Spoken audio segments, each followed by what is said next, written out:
Hello friends, नमस्कार। मेरा नाम है संदीप और आप सभी का वेलकम है नथिंग इम्पॉसिबल के यूट्यूब चैनल पर। आशा करता हूं कि आप सभी बहुत ही अच्छे होंगे और जिस किसी भी एग्ज़ाम की आप तैयारी कर रहे हैं वो भी बहुत ही अच्छे तरीके से चल रही होगी। तो फ्रेंड्स, आज की इस वीडियो में हम लोग यूजीसी नेट फर्स्ट पेपर में विगत वर्षों में पूछे गए उच्च शिक्षा प्रणाली यानी कि हायर एजुकेशन के 10 महत्वपूर्ण प्रश्नों के पार्ट 4 को कवर करने वाले हैं। और ये जो 10 क्वेश्चन है इनके एक्सप्लेनेशन को हम काफ़ी कुछ डिटेल में देखेंगे। इसके साथ ही साथ मैं इस वीडियो में एक बात और करना चाहता हूँ। मैंने इससे पहले एक वीडियो पोस्ट किया था जिसमें मैंने अपने प्रॉब्लम के बारे में काफ़ी कुछ बताया था आप सभी को। तो उसमें 2-3 लोगों ने मेरी हेल्प की थी, तो उनका नाम भी लेना ज़रूरी है क्योंकि उन्होंने हेल्प की है। तो ऐसा नहीं कि सर को मैंने हेल्प किया और सर ने जिक्र नहीं किया ऐसा। तो देखिए, अमन सिंह ने जो है मुझे 10 रुपये जो है भेजा था और उसके साथ साथ राज जो हैं उन्होंने मुझे 100 रुपये की हेल्प की थी। इसके साथ ही साथ राहुल सिंह ने जो है मुझे 50 रुपये की हेल्प की थी। तो ये 3 लोगों ने मुझे हेल्प की थी, इन्होंने पैसे मुझे भेजे थे। तो मैं इनका बहुत बहुत धन्यवाद करता हूं कि इन्होंने मेरी प्रॉब्लम को समझा और मुझे हेल्प किया। खैर कोई बात नहीं है, आप कोई भी परेशान मत होइए, ठीक है। कि ऐसा नहीं कि सर कि मैंने हेल्प नहीं की तो सर इस तरीके से बोल रहे हैं। जिन्होंने मुझे हेल्प की बस मैंने उनका नाम लिया ताकि उनको ऐसा ना लगे कि मैंने हेल्प की और सर ने मेरा नाम नहीं लिया। और इसके साथ ही साथ मैं क्लास अभी स्टार्ट कर रहा हूँ। देखिए आप मैं समझ सकता हूँ आप सभी जो है किसी न किसी वीक फैमिली से भी बिलोंग करते हैं और पढ़ना आपके लिए ज़रूरी है क्योंकि आप अपने ज़िंदगी में कुछ न कुछ करना चाहते हैं। तो ऐसा मत समझिएगा कि सर पढ़ाना छोड़ देंगे। सर हमेशा आपकी हेल्प करते रहेंगे और आज कल भी करते थे और आज भी करते हैं और जब तक मैं रहूँगा तब तक आप सभी की हेल्प करता रहूँगा इस प्लेटफॉर्म के माध्यम से। तो आशा करता हूँ कि आप सभी को सारी बातें समझ में आ गई होंगी। तो आज का क्लास स्टार्ट करते हैं और ये जो 10 क्वेश्चन इंपॉर्टेंट है उसको सॉल्व करते हैं। देखिए, यहाँ पे सबसे पहले क्वेश्चन में पूछा जा रहा है कि भारत में शिक्षा के क्षेत्र में सेवा में प्रयुक्त पहला सैटेलाइट कौन सा है। तो देखिए, यहाँ पे क्वेश्चन काफ़ी इंपॉर्टेंट है। ये 2007 में आपका दिसंबर 2007 में पूछा गया है। क्वेश्चन में यह पूछा जा रहा है कि भारत में शिक्षा के क्षेत्र में, एजुकेशन के क्षेत्र में सेवा में प्रयुक्त यानी पहली बार सेवा के लिए प्रयुक्त कौन सी सैटेलाइट थी, उसका नाम पूछा जा रहा है।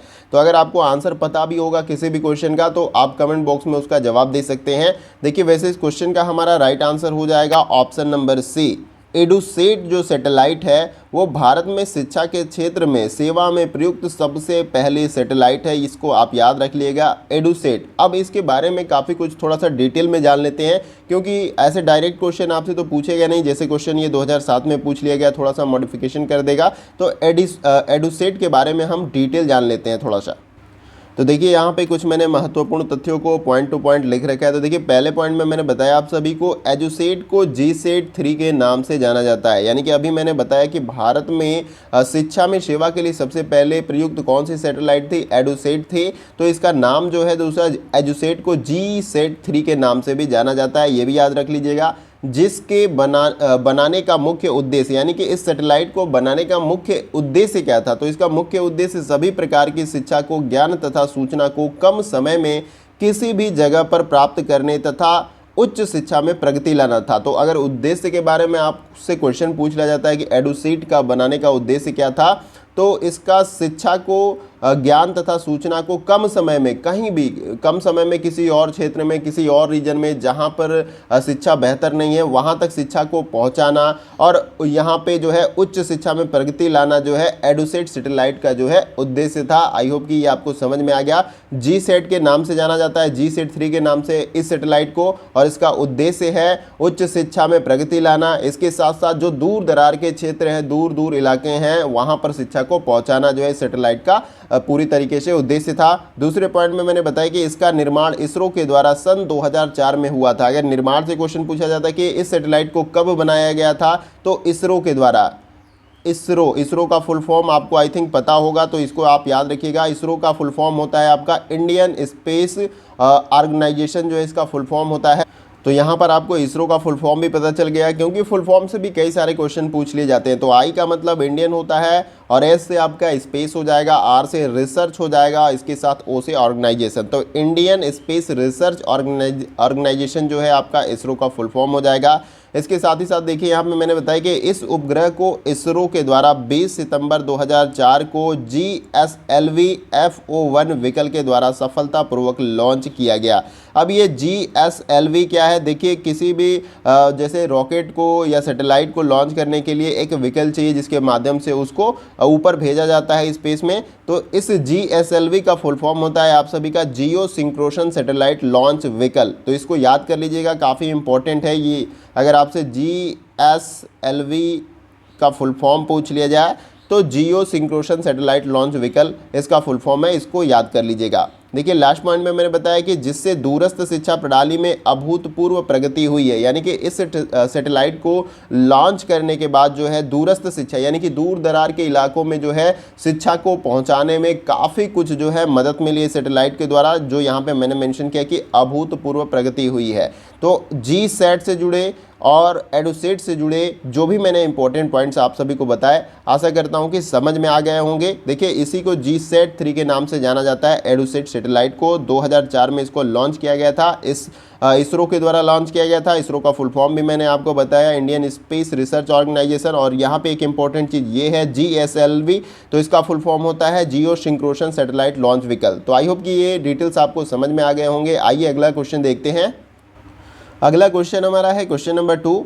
देखिए इसमें पूछा जा रहा है कि इग्नू का एकमात्र टेलीविज़न शैक्षिक चैनल का नाम क्या है। तो देखिए पहले के समय में हम लोग जब टीवी देखते थे तो उस समय 2 ही चैनल्स आते थे, एक तो दूरदर्शन था और उसके बाद एक DD न्यूज था, और उसके बाद से एक चैनल जो थे आपके इग्नू के द्वारा संचालित होते थे वो ज्ञान दर्शन था। और वहाँ पे कोर्स से रिलेटेड या एजुकेशन से रिलेटेड काफ़ी कुछ जो है ब्रॉडकास्टिंग लाइव चलती रहती थी। तो जो चैनल का नाम है आपका वो है आपका ज्ञान दर्शन। इग्नू के द्वारा एकमात्र टेलीविज़न शैक्षिक चैनल कौन चलाया जाता है, तो ज्ञान दर्शन।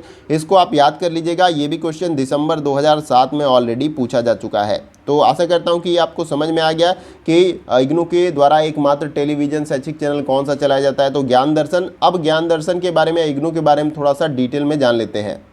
तो देखिए यहाँ पर मैंने पॉइंट टू पॉइंट सारा कुछ डिटेल ऑलरेडी लिख रखा है। यहाँ पे पहले पॉइंट में मैंने बताया कि इग्नू के द्वारा स्टूडेंट के लिए ज्ञान दर्शन का शुभारंभ वर्ष 2000 में किया गया था। तो इग्नू के द्वारा ही जो है स्टूडेंट के लिए पढ़ने के लिए, अध्ययन करने के लिए ज्ञान दर्शन चैनल का शुभारंभ कब किया गया था, सन 2000 में। इसको याद कर लीजिएगा। अगले पॉइंट में मैंने बताया कि यह एक 24 घंटे प्रसारण वाला एजुकेशनल चैनल है, यानी कि यहाँ पे 24 घंटे तक जो है चैनल पे कुछ न कुछ एजुकेशन से रिलेटेड प्रोग्राम आते रहते हैं। तो कोई भी विद्यार्थी जो है वहाँ पर चैनल के माध्यम से कुछ भी कोर्स जो भी उससे रिलेट करता है उसके बारे में अध्ययन कर सकता है। इसके साथ ही साथ मैंने यहाँ पे बताया कि जो अपने सभी व्यूवर्स के लिए इग्नू के विभिन्न एकेडमिक सब्जेक्ट के प्रोग्राम्स प्रसारित करता है। तो देखिए यहाँ पर बताया गया कि क्या क्या उस चैनल पे जो है आपको दिखाया जाता है। तो ये जो है अपने सभी यानी कि जितने भी उसमें कोर्सेज हैं और उसको जो है अपने व्यूवर्स के लिए इग्नू के विभिन्न यानी कि एकेडमिक जो कोर्स होते हैं, जो सब्जेक्ट होते हैं, इसके साथ साथ जो प्रोग्राम्स होते हैं उसके वीडियो को या उसके प्रोग्राम को जो है क्या करते हैं इस चैनल पे प्रसारित करते हैं। आप वहां पर जाकर देख सकते हैं। तो पहले यहाँ पे याद करने योग्य क्या है, ये एक 24 घंटे प्रसारण वाला एजुकेशनल चैनल है और ये अपने व्यूवर्स के लिए इग्नू जो आपकी यूनिवर्सिटी है, इंदिरा गांधी ओपन यूनिवर्सिटी, इसके जितने भी एकेडमिक और उसके साथ साथ सब्जेक्ट और प्रोग्राम्स प्रसारित होते हैं उनको इस चैनल पे दिखाया जाता है। और लास्ट पॉइंट में मैंने बताया कि यह चैनल वेब कास्ट पर भी उपलब्ध है ताकि पूरी दुनिया के लोग भी इन इग्नू प्रोग्राम्स का लाभ उठा सके। वेब कास्ट पे ये पूरी तरीके से उपलब्ध है और विश्व में कहीं भी कोई भी विद्यार्थी अगर किसी भी प्रोग्राम में या सब्जेक्ट से या एकेडमी में इनरोल होके या उससे नॉलेज प्राप्त करना चाहता है तो इस चैनल पे जाके जो है वो अच्छे तरीके से अध्ययन कर सकता है। तो आशा करता हूँ कि इग्नू के संदर्भ में, ज्ञान दर्शन के संदर्भ में जो भी कुछ मैंने इंपॉर्टेंट पॉइंट्स बताए वो आपको अच्छे तरीके से समझ में आ गए होंगे। आइए अगला क्वेश्चन देखते हैं। अगला क्वेश्चन हमारा है क्वेश्चन नंबर 3। देखिए इसमें पूछा जा रहा है कि महात्मा गांधी अंतर्राष्ट्रीय हिंदी विश्वविद्यालय का मुख्यालय कहाँ पर स्थित है। अगर आपको आंसर पता है तो इन चारों विकल्पों में से आप जवाब दे सकते हैं। वैसे भी ये भी क्वेश्चन जो है दिसंबर 2007 में जो है ऑलरेडी पूछा जा चुका है। तो देखिए इस क्वेश्चन का हमारा राइट आंसर हो जाएगा option number C, Mahatma Gandhi अंतर्राष्ट्रीय हिंदी विश्वविद्यालय का जो मुख्यालय है वो वर्धा में स्थित है। तो अब इस क्वेश्चन से जुड़े जो इंपॉर्टेंट डिटेल्स हैं उसको भी जान लेते हैं। बस ये आपको याद करना है कि महात्मा गांधी अंतर्राष्ट्रीय हिंदी विश्वविद्यालय का मुख्यालय जो है वर्धा में स्थित है। और देखिए एक सेंट्रल यूनिवर्सिटी है, इसको आप याद रखिएगा। आइए इस क्वेश्चन से जुड़े डिटेल्स को भी समझ लेते हैं। तो देखिए यहाँ पे मैंने पॉइंट टू पॉइंट सारा कुछ लिख रखा है। पहले पॉइंट में मैंने बताया कि महात्मा गांधी अंतर्राष्ट्रीय हिंदी विश्वविद्यालय भारत का एक केंद्रीय विश्वविद्यालय। इसे आपको याद रखना है कि जो महात्मा गांधी अंतर्राष्ट्रीय हिंदी विश्वविद्यालय, जिसमें हिंदी विषय का, हिंदी सब्जेक्ट का अध्ययन होता है, ये एक सेंट्रल यूनिवर्सिटी है, केंद्रीय विश्वविद्यालय है। दूसरे पॉइंट में मैंने बताया कि इस विश्वविद्यालय की स्थापना भारत सरकार के द्वारा 1996 में संसद द्वारा पारित एक अधिनियम के द्वारा किया गया था। तो अब पूछा जाएगा आप सभी से कि इस विश्वविद्यालय की स्थापना कब की गई थी और कैसे की गई थी। तो इस विश्वविद्यालय की स्थापना भारत सरकार के द्वारा सन 1996 में संसद के द्वारा पारित एक अधिनियम के द्वारा जो है इसकी स्थापना की गई थी। किसकी? महात्मा गांधी अंतर्राष्ट्रीय हिंदी विश्वविद्यालय की। इसको आप याद कर लीजिएगा।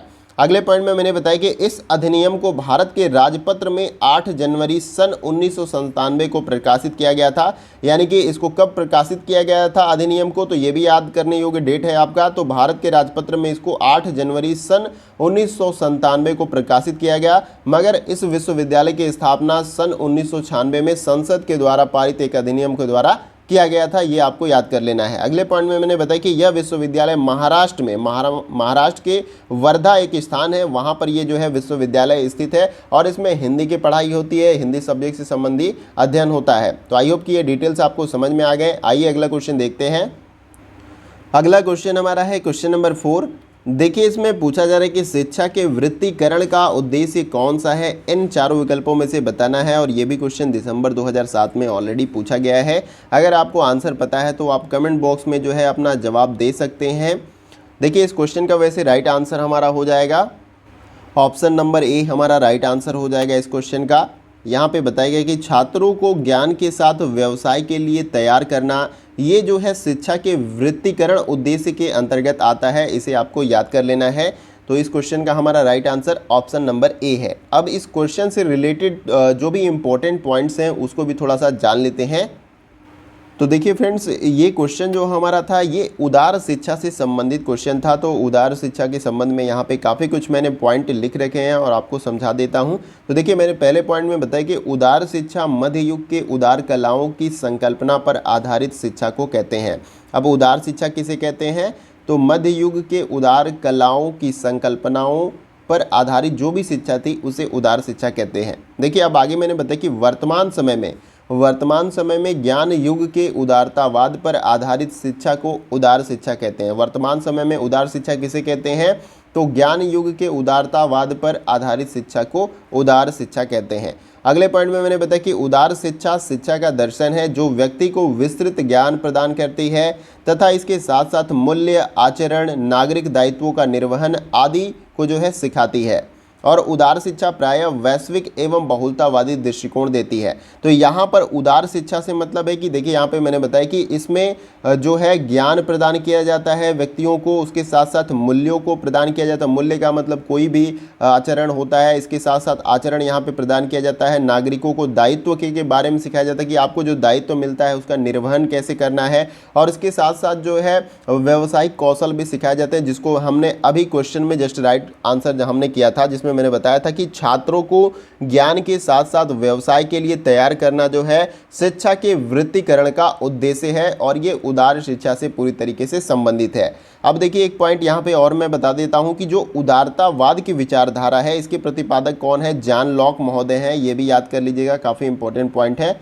जॉन लॉक महोदय उदारतावादी जो विचारधारा है उसके प्रतिपादक कौन हैं? तो जॉन लॉक महोदय, ये याद कर लीजिएगा। तो आई होप कि ये जितने भी इंपॉर्टेंट पॉइंट्स मैंने बताए उदार शिक्षा से संबंधित वो आपको समझ में आ गए। देखिए कुछ भी डिफिकल्ट नहीं है। अगर कुछ भी लगता है कि नहीं समझ में आ रहा है तो कमेंट बॉक्स में आप ज़रूर पूछ लीजिएगा। मैंने यही बताया था इस एक्सप्लेनेशन में कि उदार शिक्षा जो है मध्य युग के उदार कलाओं की संकल्पना पर आधारित जो है शिक्षा है। और वर्तमान समय के हिसाब से मैंने बताया कि वर्तमान समय में ज्ञान के उदारतावाद पर जो आधारित शिक्षा होती है उसे उदार शिक्षा हम कहते हैं। और इसमें मैंने कुछ पॉइंट्स भी बताए आपको तीसरे पॉइंट में कि उदार शिक्षा को शिक्षा का दर्शन कहा जाता है, जो व्यक्ति के विस्तृत ज्ञान यानी कि अपने ज्ञान को विस्तृत करना, फैलाना और ज़्यादा से ज़्यादा जानने का प्रयास करना प्रदान करती है तथा इसके साथ साथ मूल्यों को सिखाती है। इंपॉर्टेंट जो वैल्यू उसको सिखाती है। आचरण यानी कि आपका आचरण कैसा हो, हाव भाव कैसा हो, आप दूसरों के सामने अपने व्यवहार को कैसे प्रकट करते हैं, अब वही तो आपका आचरण कहलाता है। आप दूसरों से कैसे पेश आते हैं, उसके साथ साथ नागरिकों का दायित्व, यानी कि आपका दायित्व हमारे समाज में क्या होना चाहिए, उसका निर्वहन करना जो है उदार शिक्षा के अंतर्गत आता है। और मैंने ये बताया कि वैश्विक एवं बहुलतावादी दृष्टिकोण जो है हमें देती है उदार शिक्षा। तो आई होप कि ये इंपॉर्टेंट पॉइंट्स आपको क्लियर हो गए होंगे। आइए अगला क्वेश्चन देखते हैं। अगला क्वेश्चन हमारा है क्वेश्चन नंबर 5। देखिए ये क्वेश्चन हमारा मैचिंग वाला क्वेश्चन है। इस प्रकार के काफ़ी क्वेश्चन आपको एग्जाम में देखने को मिलते हैं। एक तरफ सूची 1 दे दिया जाता है जिसमें आपको अलग अलग यूनिट से अगर पूछा जाए तो उसमें डिफरेंट टाइप के कॉन्सेप्ट दिए जाएंगे। तो हम हायर एजुकेशन के क्वेश्चन को सॉल्व कर रहे हैं, तो यहाँ पर हायर एजुकेशन से रिलेटेड जो है तथ्यों को यहाँ पर मैंशन किया गया है। जैसे देखिए सूची 1 में संस्थाओं के बारे में नाम दिया गया है और सूची 2 में उनका स्थान, यानी कि कौन से संस्थाएं किस स्थान पे हैं, इसको जो है आपको मैच करना है। संस्थाओं को किस स्थान पे उसके साथ मैच करना है। तो चलिए इसे मैच कर लेते हैं। देखिए पहले यहाँ पे संस्था दिया गया है central institute of English and foreign language. अब ये इसका स्थान कहाँ पे है, तो ये हमें मैच करना पड़ेगा। तो देखिए इसका जो मैच होगा हमारा यहाँ पर दूसरे के साथ हमारा मैच कर जाएगा हैदराबाद में। तो central institute of English and foreign language कहाँ पर है, स्थान इसका कहाँ पे स्थित है, तो हैदराबाद में है। बी यहाँ पे दिया गया है ग्रामोदय विश्वविद्यालय कहाँ पर स्थित है, तो देखिए ये आपका मैच कर जाएगा चित्रकूट में। ग्रामोदय विश्वविद्यालय कहाँ पर स्थित है, तो चित्रकूट में, ये मध्य प्रदेश में आपका पड़ता है। इसके साथ साथ सी यहाँ पे दिया गया central institute of higher Tibetan जो है स्टडीज, ये कहाँ पर स्थित है, तो ये धर्मशाला में स्थित है। आपका याद कर लेना है, ये हिमाचल प्रदेश में आपका धर्मशाला पड़ता है। और इसके साथ यहाँ पे डी दिया गया इग्नू। इग्नू कहाँ पर स्थित है, देखिए इग्नू जो स्थित है आपका नई दिल्ली में, इसका मुख्यालय है इंदिरा गांधी ओपन यूनिवर्सिटी।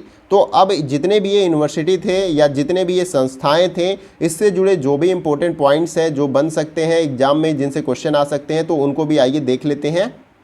तो सबसे पहले हम central institute of English and foreign language के बारे में जान लेते हैं। तो देखिए central institute of English and foreign language Hyderabad में स्थित है और यह अंग्रेजी और विदेशी भाषाओं के अध्ययन के लिए एक विश्वविद्यालय है। कहाँ पर स्थित है, हैदराबाद, आंध्र प्रदेश राज्य में जो हैदराबाद है वहाँ पर स्थित है। और यहाँ पर जो है अंग्रेजी और विदेशी भाषाओं के अध्ययन के लिए जो है ये एक विश्वविद्यालय है। अगर फॉरेन लैंग्वेज आपको सीखना है तो आप इस विश्वविद्यालय में जा सकते हैं, एडमिशन ले सकते हैं किसी एक लैंग्वेज में और उस लैंग्वेज को सीख सकते हैं। पूरी तरीके से ये लैंग्वेज का विश्वविद्यालय कह लीजिए, भाषाओं का विश्वविद्यालय है, जहाँ पे आप भाषा सिखाई जाती है जो विदेशी भाषा होती है।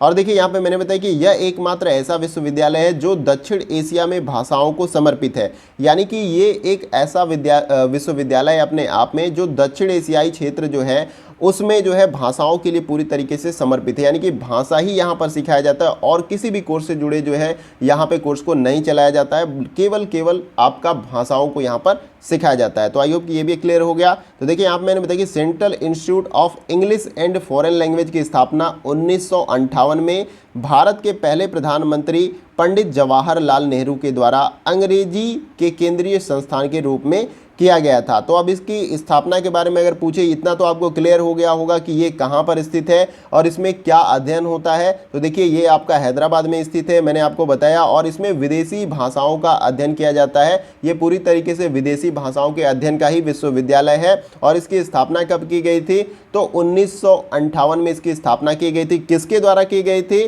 तो प्रधानमंत्री पंडित जवाहरलाल नेहरू के द्वारा इसकी स्थापना 1958 में की गई थी। और ये अंग्रेजी के केंद्रीय संस्थान के रूप में जो है इसकी स्थापना सबसे पहले की गई थी। तो आई होप कि ये central institute of English and foreign language से जुड़े जो भी मैंने डिटेल्स बताए वो आपको समझ में आ गए होंगे। नेक्स्ट हमारा था महात्मा गांधी चित्रकूट ग्रामोदय विश्वविद्यालय, जो है आपका मध्य प्रदेश के सतना जिले में मंदाकिनी नदी के किनारे चित्रकूट में स्थित है। यानी कि दूसरा जो हमारा यहाँ पे संस्था था वो था ग्रामोदय विश्वविद्यालय। तो ये कहाँ पर स्थित है, देखिए ये महात्मा गांधी चित्रकूट ग्रामोदय विश्वविद्यालय इसका पूरा नाम है। तो ये कहाँ पर स्थित है, मध्य प्रदेश राज्य में, कहाँ पर, सतना जिले में, और मंदाकिनी नदी के किनारे, यानी मंदाकिनी नदी वहाँ से बहती है उसके किनारे चित्रकूट में जो है ये स्थित है। इसकी स्थापना का मुख्य उद्देश्य महात्मा गांधी के ग्रामीण विकास के स्वप्न को जो है साकार कर ग्राम स्वराज की स्थापना करना था। यानी कि मुख्य उद्देश्य क्या था इस विश्वविद्यालय की स्थापना का? तो इसका मुख्य उद्देश्य था कि महात्मा गांधी के ग्रामीण विकास के स्वप्न को, जो उन्होंने देखा था ग्रामीण क्षेत्रों का विकास हो, उस स्वप्न को साकार कर ग्राम स्वराज की स्थापना करना। तो आई होप कि ये भी क्लियर हो गया। अगला पॉइंट है, देखिए, बिखरे हुए तथा भारत के हिमालयी सीमा, यानी कि अब ये जो नेक्स्ट हमारा था इसमें central institute of higher Tibetan studies, तो उससे जुड़े ये डिटेल्स हैं। तो बिखरे हुए तथा भारत के हिमालयी सीमा प्रदेशों में रहने वाले तथा धर्म, संस्कृति, भाषा आदि के संबंध में तिब्बत से जुड़े युवाओं को शिक्षित करने के उद्देश्य से इस विश्वविद्यालय की परिकल्पना सर्वप्रथम जवाहरलाल नेहरू और तिब्बत के धर्मगुरु दलाई लामा के बीच हुए एक संवाद से जो है साकार हुई थी। तो देखिए यहाँ पे बेसिकली इस विश्वविद्यालय की स्थापना करने का जो है क्या मोटो था, तो बेसिकली जो तिब्बत से जुड़े, यहाँ पे धर्म की बात हो रही है, संस्कृति, भाषा आदि के संबंध में तिब्बत से जुड़े जो भी युवा हैं वो जो है यहाँ पर जाकर जो है उसकी जो है अध्ययन, उसके बारे में अध्ययन कर सकते हैं। तो आई होप कि इतना आपको क्लियर हो गया। और इसकी परिकल्पना सर्वप्रथम किसने की थी? तो पंडित जवाहरलाल नेहरू, यानी कि इस विश्वविद्यालय की स्थापना की परिकल्पना किसने की थी? तो पंडित जवाहरलाल नेहरू ने, और तिब्बत गुरु जो है, धर्म गुरु हैं जो आपके दलाई लामा, उनके द्वारा किया गया था। और देखिए अब इसकी स्थापना के बारे में बात कर लें तो 1976 में जो है इसकी स्थापना हुई थी।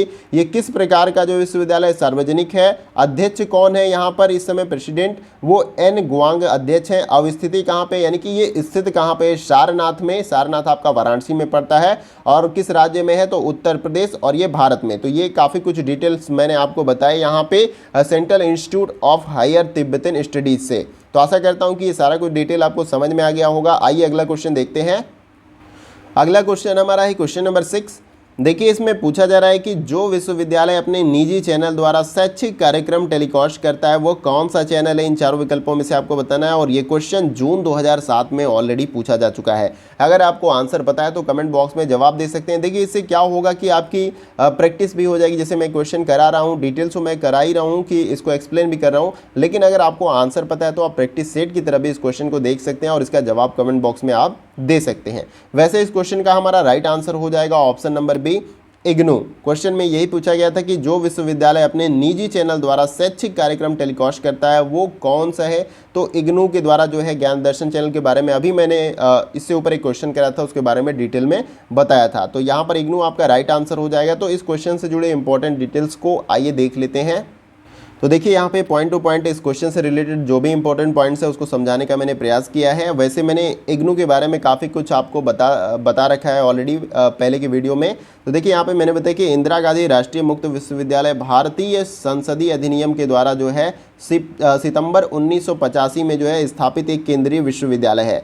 तो देखिए अब ये कब स्थापित किया गया था, इतने लाइन में जो एक इम्पॉर्टेंट क्वेश्चन आपका बन सकता है। तो भारतीय संसदीय अधिनियम के द्वारा जो है सितंबर 1985 में स्थापित एक केंद्रीय विश्वविद्यालय है आपका इंदिरा गांधी राष्ट्रीय मुक्त विश्वविद्यालय। इसे आपको याद कर लेना है। और इसका मुख्य कार्यालय नई दिल्ली में जो है स्थापित है। और यह दुनिया का सबसे बड़ा विश्वविद्यालय है। मैंने आपको बताया था पिछली वीडियो में कि ये दुनिया का सबसे बड़ा विश्वविद्यालय है। भारत और अन्य 33 देशों के लगभग 40 लाख विद्यार्थी इसमें अध्ययन करते हैं। कितने करते हैं? भारत के साथ साथ अन्य जो 33 देश हैं उनके जो है 40 लाख विद्यार्थी जो है इसमें अध्ययन करते हैं।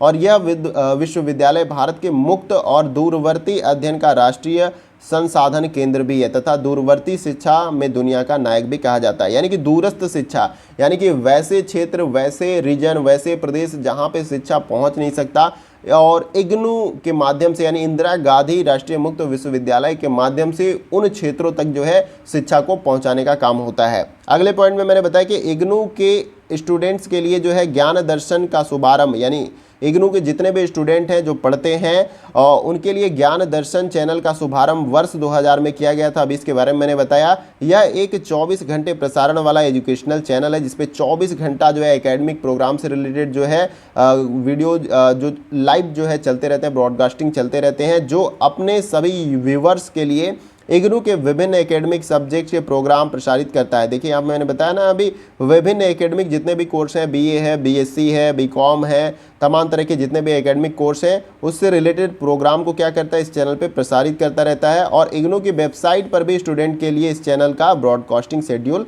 उपलब्ध रहता है। यानी कि अगर आप इस चैनल पे नहीं देख पाते हैं तो आप इग्नू की वेबसाइट पर जाके जो ब्रॉडकास्टिंग की रहती है उसका वहाँ पे लिंक दिया रहता है, वहाँ से जो है आप जाके उसको देख सकते हैं। तो आई होप कि क्वेश्चन से जुड़े जो भी डिटेल्स मैंने आपको बताएं वो अच्छे तरीके से समझ में आ गए होंगे। देखिए किसी भी प्रकार का डाउट होगा किसी क्वेश्चन से रिलेटेड, या जो मैं कोई तथ्य इसमें बता रहा हूँ, जो इंपॉर्टेंट पॉइंट्स बता रहा हूँ उससे रिलेटेड अगर आपको कोई भी प्रॉब्लम या दिक्कत होती है तो कमेंट बॉक्स में आप सभी पूछ सकते हैं। आइए अगला क्वेश्चन देखते हैं। अगला क्वेश्चन हमारा है क्वेश्चन नंबर 7। देखिए इसमें पूछा जा रहा है कि सरकार ने संसद के नियम द्वारा विश्वविद्यालय अनुदान आयोग की स्थापना किस वर्ष की थी। यहाँ पर आपको बताना है कि सरकार ने संसद के अधिनियम के द्वारा विश्वविद्यालय अनुदान आयोग की स्थापना किस वर्ष की थी। तो देखिए इस क्वेश्चन का जो हमारा राइट आंसर हो जाएगा वो है आपका ऑप्शन नंबर डी, 1956 में। कब? 1956 में जो है सरकार ने संसद के नियम के द्वारा विश्वविद्यालय अनुदान आयोग की स्थापना की थी। डेट पूछे तो 1956 आपको याद कर लेना है। और ये क्वेश्चन जो है जून 2007 में ऑलरेडी पूछा गया है। आइए अब विश्वविद्यालय अनुदान आयोग से संबंधित जो भी इंपॉर्टेंट पॉइंट्स है, वैसे तो मैंने काफ़ी कुछ बता रखा है आपको, लेकिन इस क्वेश्चन से रिलेटेड जो भी इंपॉर्टेंट पॉइंट्स है उसको समझ लेते हैं। तो देखिए यहाँ पे मैंने पॉइंट टू पॉइंट सारा कुछ समझा रखा है। तो देखिए मैंने बताया पहले कि विश्वविद्यालय अनुदान आयोग केंद्रीय सरकार का एक आयोग है जो विश्वविद्यालय को मान्यता देता है। अब विश्वविद्यालय अनुदान आयोग क्या है?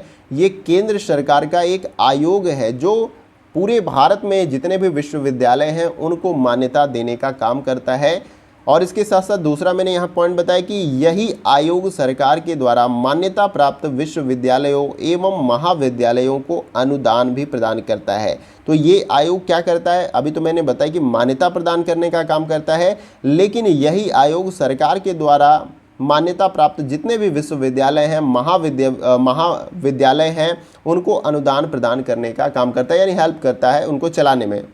और इसके साथ साथ यहाँ पे तीसरे पॉइंट में मैंने बताया कि इसकी स्थापना कब हुई थी? 1956 में, अभी हमने देखा। और लास्ट में मैंने बताया कि इसका मुख्यालय नई दिल्ली में है और इसके 6 क्षेत्रीय कार्यालय हैं।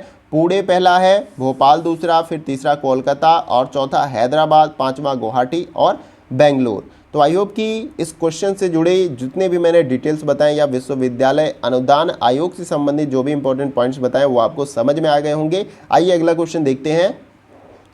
अगला क्वेश्चन हमारा है क्वेश्चन नंबर 8।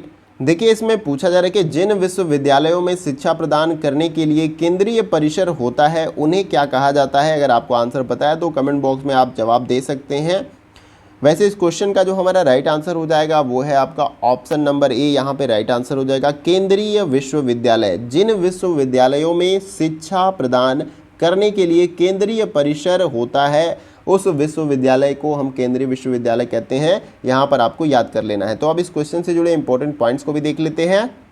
तो देखिए यहाँ पे क्वेश्चन से रिलेटेड मैंने काफ़ी कुछ इंपॉर्टेंट पॉइंट्स लिख रखा है। तो देखिए मैंने बताया पहले कि भारत में 45 केंद्रीय विश्वविद्यालय हैं। तो भारत में केंद्रीय विश्वविद्यालयों की संख्या कितनी है? तो 45 है। इनमें से 40 केंद्रीय विश्वविद्यालय मानव संसाधन विकास मंत्रालय के अंतर्गत आते हैं एवं कृषि मंत्रालय, जहाजरानी मंत्रालय, विदेश मंत्रालय के अंतर्गत एक एक केंद्रीय विश्वविद्यालय आते हैं।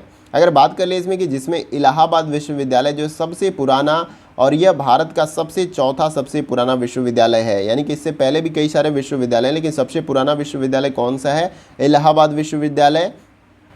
अगर बात कर लेंगे इलाहाबाद विश्वविद्यालय की स्थापना कब हुई थी, तो देखिए इसकी स्थापना 23 सितंबर 1887 को की गई थी।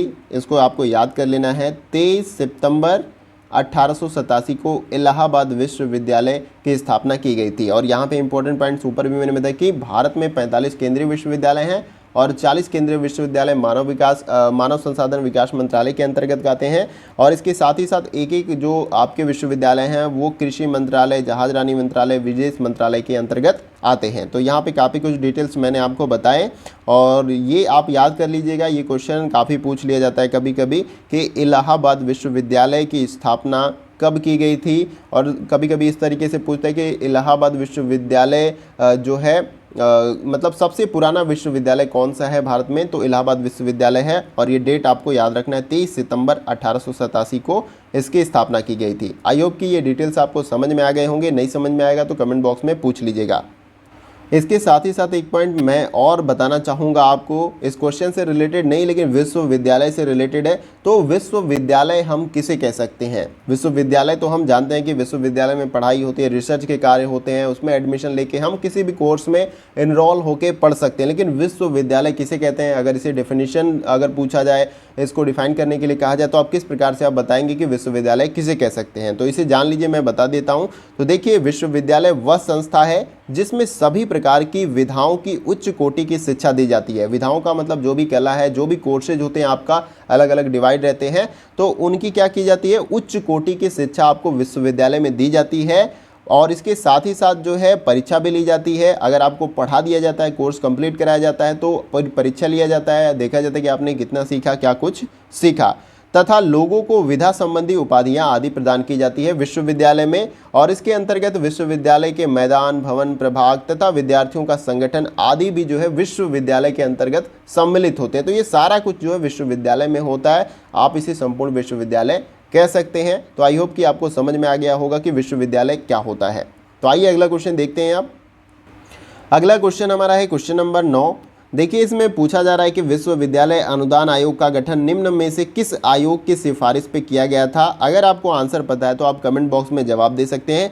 वैसे ये क्वेश्चन दिसंबर 2006 में ऑलरेडी पूछा जा चुका है। तो देखिए, इस क्वेश्चन का जो हमारा राइट आंसर हो जाएगा वो है आपका ऑप्शन नंबर ए, यहाँ पे डॉक्टर सर्वपल्ली राधाकृष्णन आयोग के द्वारा। देखिए, क्वेश्चन में क्या पूछा गया कि विश्वविद्यालय अनुदान आयोग का गठन इन सभी विकल्पों में से किस आयोग की सिफारिश पे किया गया था? तो डॉक्टर सर्वपल्ली राधाकृष्णन आयोग की सिफारिश पे जो है विश्वविद्यालय अनुदान आयोग का गठन किया गया था। तो आइए अब इस क्वेश्चन से जुड़े जो इंपॉर्टेंट डिटेल्स हैं उसको भी देख लेते हैं और समझ लेते हैं।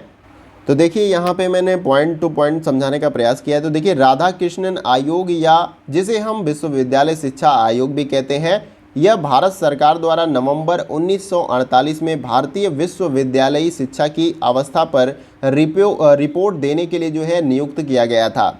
और यह आयोग 4 नवंबर 1948 को नियुक्त किया गया था। और इस आयोग ने 25 अगस्त 1949 को अपनी रिपोर्ट भारत सरकार को सौंप दी थी। और डॉक्टर राधाकृष्णन इस आयोग के अध्यक्ष थे और इन्हीं के नाम पे जो है इस आयोग का नाम पड़ गया, राधाकृष्णन आयोग के रूप में जो है इसको जाना जाने लगा। तो आई थिंक ये क्वेश्चन से जुड़े जो भी डिटेल्स हैं वो आपको समझ में आ गया, क्योंकि क्वेश्चन में यही पूछा गया था कि विश्वविद्यालय अनुदान आयोग का गठन जो है इन चारों विकल्पों में से किस आयोग की सिफारिश पे की गई थी? तो डॉक्टर सर्वपल्ली राधाकृष्णन आयोग की सिफारिश पे जो है विश्वविद्यालय अनुदान आयोग की स्थापना की गई थी या गठन उसका किया गया था। तो यहाँ पे मैंने जो डिटेल आपको ये बताया था कि जो है राधाकृष्णन आयोग, जिसे हम विश्वविद्यालय शिक्षा आयोग भी कहते हैं, ये भारत सरकार के द्वारा नवंबर 1948 में, डेट याद रखिएगा, 1948 में भारतीय विश्वविद्यालयी शिक्षा की अवस्था पर रिपोर्ट देने के लिए नियुक्त किया गया था। यानी कि भारत में जो विश्वविद्यालय शिक्षा है वो किस प्रकार की चल रही है, उस पे जो है इस आयोग को एक रिपोर्ट तैयार करनी थी और सरकार को सबमिट करनी थी। जो मैंने नीचे यहाँ पर बताया कि यह आयोग जो है 4 नवंबर 1948 को नियुक्त किया गया था, इस आयोग को बनाया गया था। फिर इस आयोग ने अपनी रिपोर्ट जो है कब सौंप दी थी सरकार को? 25 अगस्त 1949 को इन्होंने अपनी रिपोर्ट भारत सरकार को सौंप दी थी। और विश्वविद्यालय शिक्षा आयोग का नाम जो है राधाकृष्णन आयोग के नाम पे ही पड़ा है, इसको आप याद कर लीजिएगा। आयोग की ये क्वेश्चन से जुड़े जितने भी डिटेल्स मैंने आपको बताएं वो आपको अच्छे तरीके से समझ में आ गए होंगे। आइए अगला क्वेश्चन देखते हैं।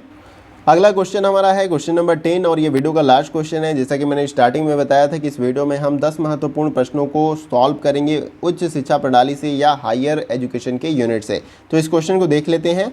देखिए, इस क्वेश्चन में पूछा जा रहा है कि निम्नलिखित में से भारतीय संविधान का कौन सा एक अनुच्छेद अल्पसंख्यकों को अपनी रुचि की शिक्षण संस्थाओं को स्थापित एवं संचालित करने के अधिकार को संरक्षण प्रदान करता है? आपको आंसर पता है तो कमेंट बॉक्स में आप जवाब दे सकते हैं। और ये क्वेश्चन भी दिसंबर 2006 में पूछा जा चुका है। तो देखिए, इस क्वेश्चन का जो हमारा राइट आंसर हो जाएगा वो है आपका ऑप्शन नंबर सी, यहाँ पर अनुच्छेद 30 में। देखिए, अब यहाँ पे क्वेश्चन में क्या पूछा गया था कि भारतीय संविधान का कौन सा एक ऐसा अनुच्छेद है जो अल्पसंख्यकों को अपनी रुचि की शिक्षण संस्थाओं को स्थापित करने और इसके साथ साथ संचालित करने का अधिकार और संरक्षण प्रदान करता है। वो कौन सा अनुच्छेद है? तो देखिए, वो अनुच्छेद आपका 30 है, इसे आपको याद कर लेना है। तो अब अनुच्छेद 30 से जुड़े जो भी इंपॉर्टेंट पॉइंट्स है उसको भी समझ लेते हैं। तो देखिए यहाँ पे मैंने पॉइंट टू पॉइंट समझाने का प्रयास किया। देखिए पहले पॉइंट में मैंने बताया कि अनुच्छेद 30 अल्पसंख्यक समुदाय के लोग अपनी रुचि की शिक्षण संस्थानों की स्थापना एवं प्रबंधन करने का अधिकार रख सकते हैं। ये अनुच्छेद 30 में मेंशन किया गया अच्छे तरीके से कि अल्पसंख्यक समुदाय के जो लोग होते हैं वह अपनी रुचि की शिक्षण संस्थाओं की स्थापना कर सकते हैं, यानी उनको जो कुछ पढ़ाना है उससे संबंधित संस्थाओं की स्थापना कर सकते हैं और खुद ही उसका प्रबंधन कर सकते हैं, उसका अधिकार उनके पास रहेगा। ये अनुच्छेद 30 में मेंशन किया गया है। अब इसके बारे में थोड़ा सा और जान लेते हैं। तो देखिए इस अधिकार को अनुच्छेद 15 के 5 भाग के द्वारा प्रतिबंधित नहीं किया जा सकता है। अल्पसंख्यक का अर्थ क्या है? समुचित सरकार अधिसूचना द्वारा जिसे अल्पसंख्यक घोषित करती है वो अल्पसंख्यक होता है। देखिए आप इसे याद रखिएगा। मैंने लास्ट पॉइंट में देखिए बताया, इंपॉर्टेंट लास्ट पॉइंट है आपका, अल्पसंख्यक शब्द के अंतर्गत केवल भाषाई और धार्मिक अल्पसंख्यक शामिल नहीं होते। अल्पसंख्यक का मतलब क्या? अल्प मतलब कम मात्रा में उनकी संख्या, ठीक है। तो अब यहाँ पर यह बताया गया है कि भाषाई और धार्मिक आधार पे हम किसी को अल्पसंख्यक नहीं कर सकते हैं। देखिए अल्पसंख्यक और भी हो सकते हैं, यानी कोई जनजाति भी होती है जो अल्प मात्रा में उनकी संख्या हो, और भी कई सारे चीज होते हैं।